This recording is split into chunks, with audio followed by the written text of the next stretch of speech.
বিচিত্র ভাবনার লেখা আর চিত্রাঙ্কনে ঝলমল করছে গণগ্রন্থাগার চত্বর। প্রায় হারিয়ে যেতে বসা এই দেয়াল পত্রিকার সঙ্গে নতুনদের পরিচয় করিয়ে দিতে অষ্টমবারের মতো আয়োজন করা হলো জাতীয় এই উৎসব। এবারের স্লোগান মুক্ত প্রকাশ মুক্ত বিকাশ। সেরা হওয়ার প্রতিযোগিতায় লড়ছে ১৬৪টি পত্রিকা। পাশাপাশি রাখা হয়েছে আগের উৎসবের পত্রিকা ও স্মারক পোস্টার। দেয়াল পত্রিকার যে সংস্কৃতি সেইটা যে বিলুপ্ত প্রায় তাই প্রমাণ করে যে কিশোররা কিভাবে অবরুদ্ধ হয়ে আছে, তাদের সৃষ্টিশীলতা, তাদের কল্পনার স্বাধীনতা, তাদের চিন্তাশক্তির স্বাধীনতা এগুলো প্রকাশের পথ পাচ্ছে না। আমরা মনে করি যে দেয়াল পত্রিকার মধ্য দিয়ে এই বিষয়গুলোকে উৎসাহিত করা যায়। যারা ভালো কাজের জন্য শক্ত হয়ে দাঁড়াবে দৃঢ়তার সঙ্গে, তাদের কিন্তু আগে নিজেকে জানতে হবে, শক্তভাবে বুঝতে হবে যে তারা কি চায়, তাদের লক্ষ্য কি।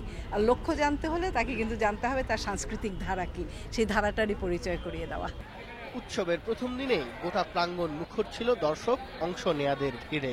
পত্রিকা নিয়ে এ উৎসবে এসেছে দেশের প্রত্যন্ত এলাকার স্কুল, কলেজ ও সাংস্কৃতিক সংগঠন। বিষয়গুলো যেহেতু প্রকাশ্য এবং সর্বসাধারণের অংশগ্রহণের সুযোগ এখানে আছে, এটা দেখার পড়ার, সেজন্য আমি মনে করি যে এটার প্রচার এবং প্রসার আমাদের এই সময়ের জন্য অতীব গুরুত্বপূর্ণ। গণগ্রন্থাগার প্রাঙ্গণে এই উৎসব চলবে 18ই অক্টোবর পর্যন্ত। শিমুল সালাহুদ্দিন, ইন্ডিপেন্ডেন্ট নিউজ, ঢাকা।